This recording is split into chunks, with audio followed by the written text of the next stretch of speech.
It's episode 542 of the Locked On Texas Rangers podcast. On today's episode, I'm breaking down what the Josh Jung injury means for the Rangers. Also starting a new Monday series of positional previews, predicting who is going to be starting at what position for the Texas Rangers this year, just pretending like all things are normal and everything is going fine. All that and more on this episode of Locked On Rangers. Let's get into it.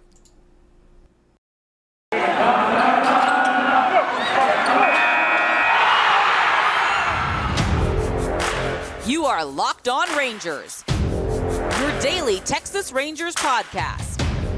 Part of the Locked On Podcast Network, your team every day.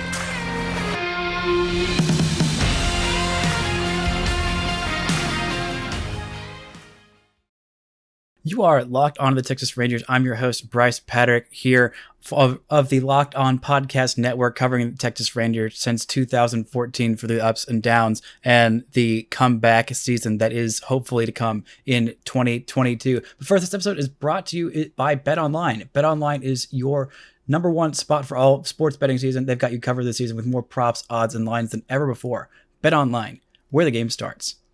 Now, let's start this episode with some unhappy news. But first, thank you guys so much for making Locked On Rangers your first listen of the day. If you're not already, go ahead and follow me on Twitter at Brice Paterik. Follow the show at Locked On Rangers and subscribe on YouTube. We are now at over 500, well on our way to the 1,000 mark that I initially hoped for hitting before spring trade or before the regular season started, which, you know, if this lockout continues for a long time, well, I don't know that I'll actually get there. But once spring training starts, I feel like things will start picking up. But thank you guys who have already subscribed. If you haven't already, please go and do that. It helps me out quite a bit, and I really, really appreciate every single one of you. But let's go ahead and look into the bad news that happened this weekend. I was blissfully off Twitter, so I actually had a couple of days where I didn't know this happened when it happened.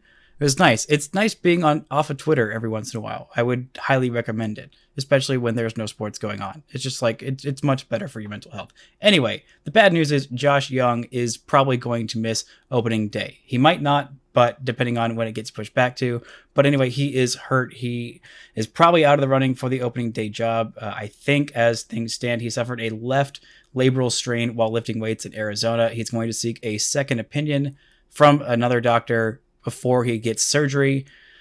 But yeah, he is going to be out for a little while. He did not make a comment about this. This happened while he was already reported for spring training because, you know, minor leaguers are reporting today as this is happening because there's still going to be a minor league season as of yet, unless some crazy thing happens. It's pretty sure that there's at least going to be minor league baseball this year, which I don't think is the only baseball we're going to get. I think hopefully this week we'll have some more updates about what's happening with labor negotiation. Everyone is meeting on every day this week.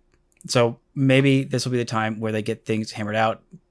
Games are already pushed back. Spring training games are already pushed back. Opening day, in order to hit that, the agreement has to happen a week from today. That is what the players said, that if the season doesn't start on time, both sides have kind of agreed, like, all right, that seems like basically the day we got to get something in place so we can go and get a spring training, because opening day for the Rangers at least is the final day of March 31st. So the Rangers will have at least a month. Usually you'd prefer 6 to 8 weeks. If this does cut out some of the early boring days of spring training, or I guess it's more the late to mid days of spring training that are tough. But anyway, that's labral strain. The shoulder injuries are really weird, and it's on his left shoulder, so it's on his non-throwing shoulder. But every shoulder injury in baseball is really tough.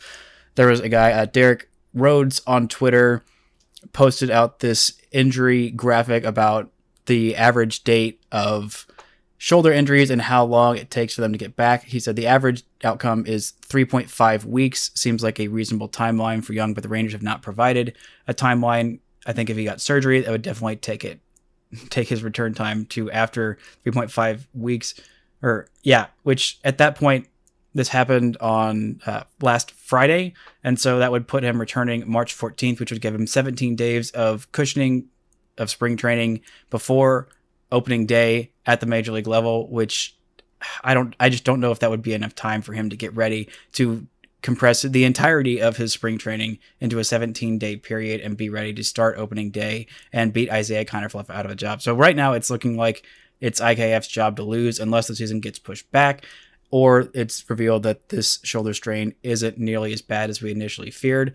that would be the dream. There have been some really short returns from this. Chadwick Thromp had a shoulder strain in 2020, and he was only out for 6 days. There's a couple other guys who had similar injuries.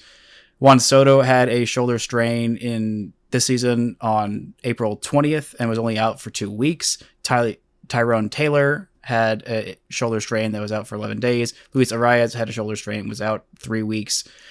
So it kind of depends on the injury, kind of depends on the person. And so seeking that second opinion, we'll know more after they get that second opinion if they decide to have surgery or not. That is going to tell us quite a bit, but obviously a huge bummer. I literally just ranked him number 1 in my prospect rankings and was hoping to never have to rank him again because he would be a major leaguer and therefore no longer a prospect, just a really good Major League Baseball player.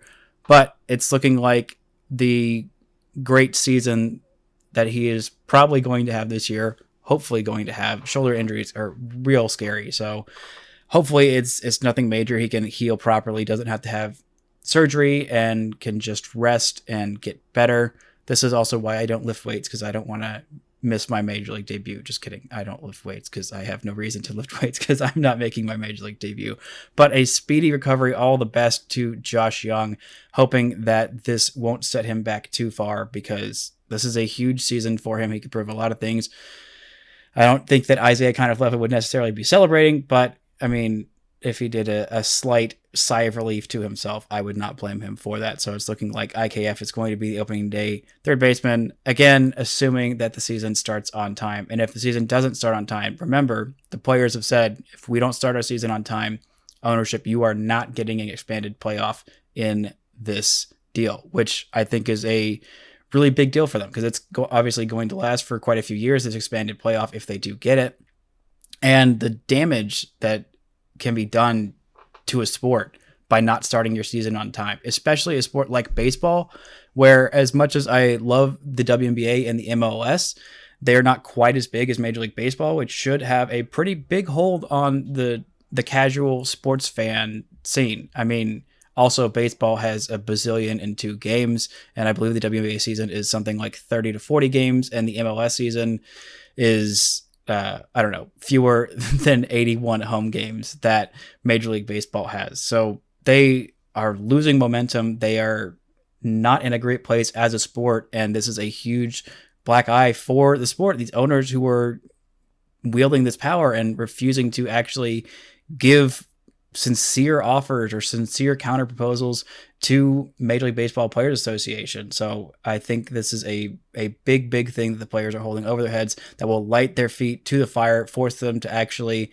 come a little bit closer to making a deal. And I'm hoping by the end of the week, maybe even by like tomorrow, just like now, as I'm recording this, I would be happy to have to re-record this entire podcast because the Players Association and Major League Baseball have agreed to a deal, and Major League Baseball has finally ended its lockout. Hoping that happens, but I'm not holding my breath. I think by the end of the week, we'll be exponentially closer, and it might be until that last day, February 28th, before these sides reach a deal. But I think they're getting closer, and we'll know more once these sides have met a few times. And they're really hungry to start a new deal, and you know about me. When I get hungry, I reach for a Built Bar. That's right. This episode is brought to you by Built Bar. This time of year, it's pretty much everyone's given up on their New Year's resolutions. It's February. It's towards the end of February. I mean, we're all just tired, and I did go to the gym, so maybe I should reward myself for the Built Bar because these things are pretty good, and they're pretty good for you. Most Built Bars contain 130 calories, 4 grams of sugar, 4 net carbs, and 17 grams of protein. Compare that to a candy bar that is usually like 240 calories, 30 grams of sugar, and dozens of net carbs. Built Bar is the easy choice. It's the easy, good choice. It's something that's good for you and tastes delicious. It's not just that, but they're so fantastic, and like I can talk about them all day. I really can't, and I have for many hours of this podcast. I have waxed poetic about the beauty, the majesty, the deliciousness of Built Bar, but you really have to try them for yourself to make sure that I'm not full of that. I am speaking the truth. So go to built.com, use promo code LOCKED15 and get 15% off your order. Use promo code LOCKED15 for 15% off at built.com. This episode is also brought to you by rockauto.com. With the ever-increasing number of makes and models, it's now impossible for your local chain auto parts store to stock all the parts that you need. Why would you endure all this pointless and seemingly intimidating questioning about your car while behind the counter while the person there, orders only the parts that their warehouse happens to carry. You have access to rockauto.com with a computer at home and in your pocket. You can save time and money when using Rock Auto. You probably spend for 30, 50, even 100% more for the same parts from a chain store or a car dealership.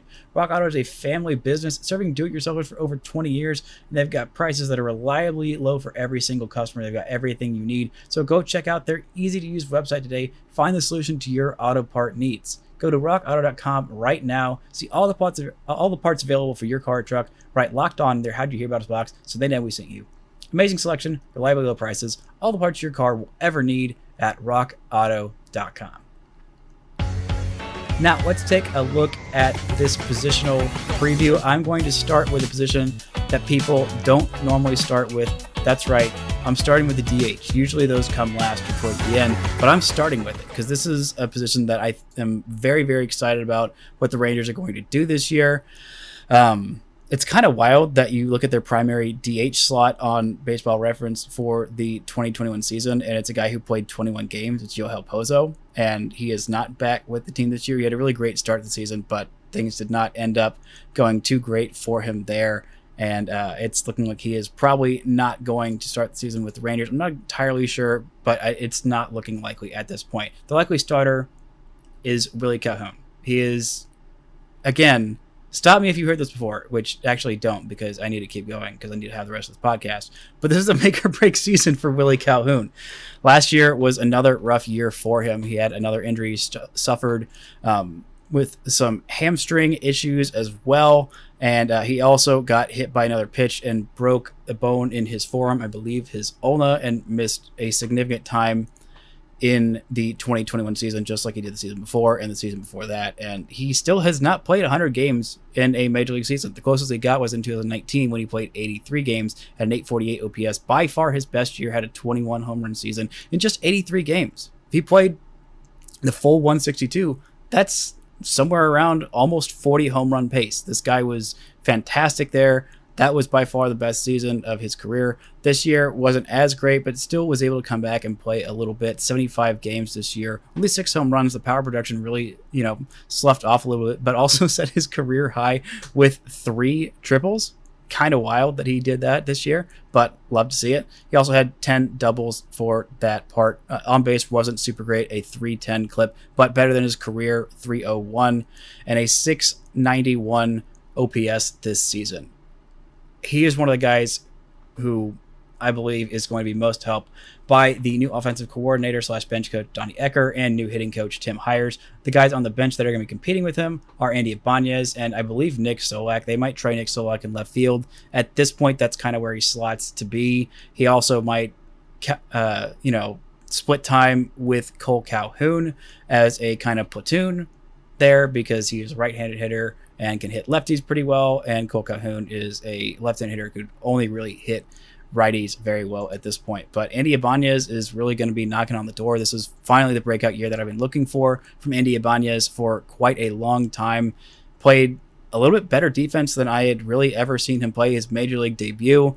After years of watching him and thinking, all right, well, what is it they see in this guy? He had a few incredible months, had an OPS plus of 107, an OPS of 756, which was among the best of the Rangers players this year, which says a whole lot about where the state of their offense was last year. 76 games, he had 15 doubles, 2 triples, 7 home runs, hit 277, slugged 435, and had a really solid season. 15 walks to 35 strikeouts, and played much better defense than I'd seen him play in quite a while. A 1.8 WAR in, again, 76 games. That is some really solid stuff for him. He was incredibly hot. A hamstring injury came for him at the worst time in the season. I believe it was the month of August where he absolutely lit everything on fire. And then towards the end of that month was the time where he missed more time due to injury, was able to come back and play a little bit towards the back half of the season. But really, it was that month of August where he had an 865 OPS, came back for a few games in September and October, 14 games there, had an 895 OPS, which was the highest of any month. In the month of August, he had a slash line of 310, 348, and 517. He was absolutely crushing balls that year, or that month. 25 games, 4 home runs, and only had 1 home run in each month outside of that. Actually, scratch that. In May, he did not have a home run, but every other month he only had 1 home run. So that was his huge power month. He kept getting multi-hit games. He kept getting on base. He kept hitting the absolute crap out of the baseball, and also hit 6 doubles that month as well. So 10 total extra base hits in 25 games. That was a big month for him. He is the right-handed version of Willie Calhoun, and he also plays some more infield positions. So I'm pretty sure Andy Ibanez is getting a slot on the bench because he is a very valuable player, which I hadn't seen up until this point. But again, his defense hadn't really warranted it. He is a little bit older than Willie Calhoun. He is 28. Actually, they might actually be the same age. Get my math. Let's see. Nope. Willie Calhoun is 27, just turned 27 in November, whereas Andy Ibanez is 28 and will be turning 29 on April 3rd. So a couple years older than Willie, but I think a solid veteran bench presence. If Willie Calhoun gets hurt, the Rangers can feel pretty good about having Andy Ibanez there. Again, Nick Solak is another guy who I think is really going to benefit from these new hitting coaches / offensive coordinators. He really needs some help. Willie Calhoun honestly just needs to stay healthy, and I think that once he is healthy, we'll see the Willie Calhoun that we know he can be, absolutely crushing baseballs wherever he goes, because that is the true Willie Calhoun that we know and could be a very solid DH for the Rangers this season. But the Rangers are going to have to bet big on him. And if you want to bet on sports, that's right, you got to go to Bet Online. Football season may be over, but basketball is in full steam, and both NBA and college hoops as well. For the latest odds, totals, player performance props for the next where the next fired coach is going, betonline.net remains your number one source for all of your sports betting needs. BetOnline remains the best spot for all your sports scores, podcasts, and news this season. They got all kinds of good stuff there, not just basketball. BetOnline.net is your source for hockey, boxing, UFC, Olympics odds as well. And head to the website today or use your mobile device to sign up, see the trends in action. BetOnline, it's where the game starts. Now, the last part of this, I'm planning on doing these in two positions at a time. That's kind of the general rule.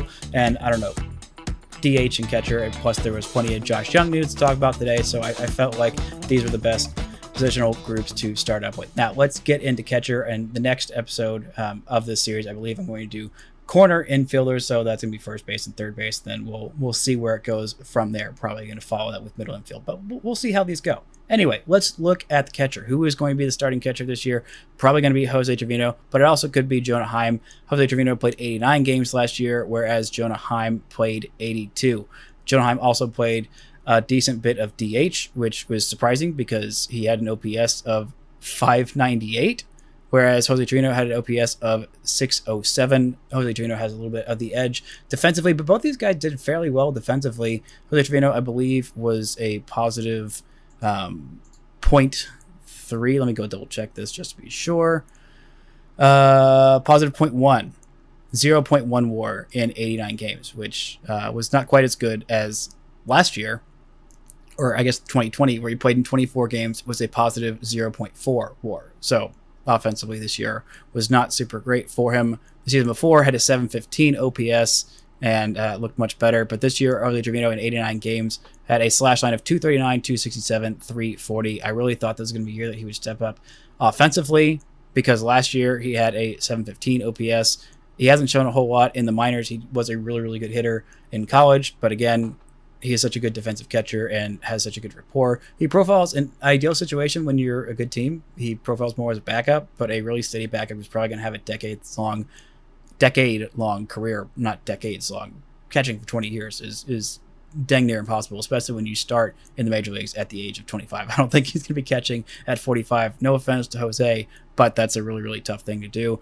His projections, according to Baseball Reference, have him with a 650 OPS, 8 home runs, 19 doubles, an on base of 284. That is not super great, but again, that's kind of about, he is what he is at this point. He is going to be 29 years old this season. Last year he was 28. He's kind of reached the point where you really just know what he is. And what he is a not great offensive catcher, but a really solid defensive catcher. Frames the ball really well, has a good rapport with the starting pitching rotation. And yeah, that's kind of who he is. Jonah Heim offers a little bit more upside at this point. He is not super old. He is going to be 27 this season. He was 26 last year, had a 598 OPS. just a really bad on base, a really bad batting average as well, but could hit the crap out of the baseball every once in a while. Had 2 back-to-back walk-off home runs, which really saved my baseballing soul. I think the same weekend right after the Rangers traded Joey Gallo, I'm not sure it was the game after, but it was pretty close right after that. Had 10 home runs this year, 13 doubles, with a lot more power than Jose Trevino. Struck out 58 times in 285 plate appearances and only walked 15 times. Did steal 3 bases and was caught stealing just once. So slugged 358, which again, for all those extra base hits, he wasn't getting a whole lot of regular hits or getting on base. So that OPS is still under 600, which is not what you want to see. His OPS plus was 63, which again, 100 is average. So that's not what you want to see. And his WAR was exactly 0. He was exactly a replacement level player, which, given how some of the other positions were for the Rangers last year, that's pretty much acceptable at this rate. And, as for what else is there on the market, there's nothing. There is so little in free agent catchers. I mean, there was Manny Pena, who had a 2.1 WAR season.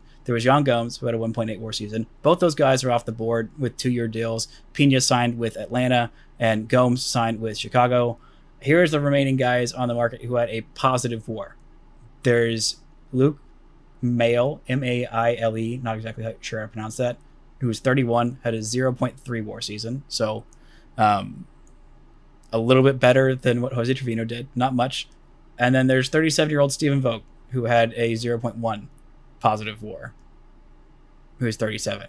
It's going to be 38 next year, who had the exact same kind of season as as Jose Trevino. So there's really nothing out there. And as for who's on the farm that's going to come up and maybe challenge for this, I didn't put that in the DH because there's not really anybody on the farm who would be coming up and challenging for it. So that felt kind of, like a waste to do that. There is Sam Huff, who, in retrospect, I regret leaving off of my top 30. He probably got edged in there at 30, but he wouldn't have been much higher than the bottom 5 of that top 30, so 25 to 30 range. This was a really bad year. People like to brush it off, but he missed an entire year of development, catching-wise, and the things that I have concerns about him are still major concerns, and the certainty that he is a catcher is fading.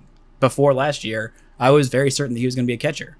I felt really good about it. He did catch at the major league level, had 10 really solid games at the big league level. 10 really solid games, 33 plate appearances, where he had 3 home runs, 3 doubles, and a 394 on-base percentage. That obviously is not sustainable. He's not going to have an 1136 OPS for a full season in Major League Baseball as a catcher. I don't think.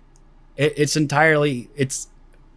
theoretically possible, but that would make him basically, I don't know, better than peak offensive Pudge Rodriguez. That'd make him basically Mike Piazza, and I don't see him doing that. I just don't, which is fine. There's still plenty of really good offensive catchers that are not Mike Piazza, and if he does end up as a DH or a first baseman, he's still got 80 grade raw power and like a lot of potential in there. But the swing and miss is still a real concern. The minuscule walk rate is a real concern this year. He played 6 games in the Arizona Fall League. He didn't play that many games in general this year. I mean, his numbers in Round Rock were really solid in just 7 games, though. He played 7 games and had a 1047 OPS, but again, that's 25 plate appearances. That's not very much. The place where he played at the highest level this year, 46 games in Frisco, 191 plate appearances, a little more substantial batting average, or sample size, I should say. A 237 batting average, which really not great, but the on base was significantly higher, and I do like to see that. He had a 309 on base and slugged just 439. I really want to see a lot more home runs at that point. I mean, actually a lot more doubles. The home runs were fine. 10 home runs in 46 games, that's solid, but you would like to see a few more doubles. I'd like to see him get on base at a higher clip. I do like that his walk rate improved a little bit there, but again, with the ACL, like that was where he did well and played 8 games in the Arizona, the rookie league and the Arizona league. But then he played in the Arizona Fall League, 6 games, again, 28 plate appearances. You can't take all that much from it, but was really not great there at a slash line of 167, 286, and slugged 167. So not a single extra base hit in 6 games there, a 452 OPS at that level. So this is a big year for him. He could really break out. He needs to catch. He absolutely needs to catch. But again, he's on the 40-man roster because he is a little bit older. He has been in the Ranger system since he was 18, and he is now going to be 24 this season. He was 23 last year. He turned 24 on January 14th. Sorry about missing your birthday, buddy. Yeah, definitely longtime friend, definitely buddy that I have totally met. Anyway, it's looking he could. He needs to prove a lot because he hasn't played that much at the higher levels. Even before the Rangers called him up, he hadn't made his AA debut yet, which it felt absolutely wild. He basically went from high A Hickory in 2019 to the big leagues for 10 games in 2020, which, again, we see what that can do to a player when they're not quite ready. We see it kind of undid Rougned Odor quite a bit. He became a completely different player than he would have been. Still had a couple of decent seasons, but was never quite the player that he was supposed to be. And with Anderson Tejeda, it looks like it might have completely unraveled him and taken his big league career way off the rails, which it might have happened anyway, but it felt like that really accelerated the curve. And especially since he did well, and Huff did even a little bit better, but it was in a smaller sample size. He didn't play quite as many games at the big league level as Tejeda, but it's going to be a big year for him. I wonder if they're going to start him back in Frisco or if they're going to play him in Round Rock.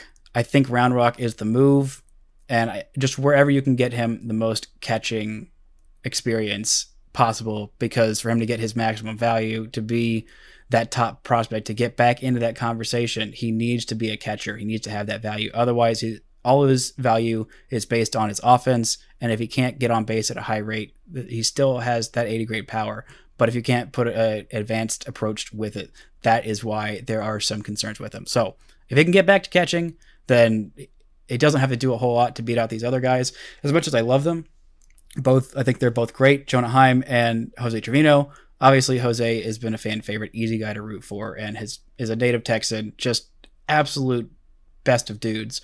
But he can't hit the baseball near as far as Sam Huff. And Jonah Heim, with all his great power and his great responsibility that comes with it, Sam Huff's light tower power, it probably is.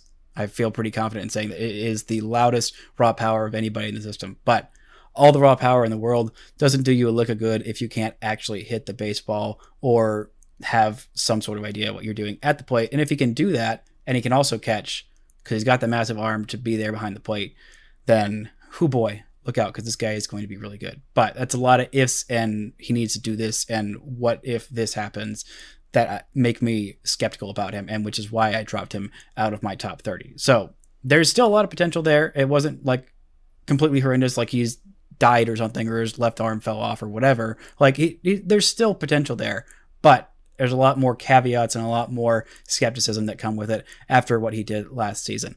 But that's going to do it for this edition of Locked On Rangers. I'll be back hopefully with some updates on Wednesday's episode, and hopefully back for a Friday episode with Grant. I think it's going to be more of a Friday thing moving forward. We'll see how that goes. But thank you guys so much for listening to Locked On Rangers. And until next time, don't forget to enjoy baseball.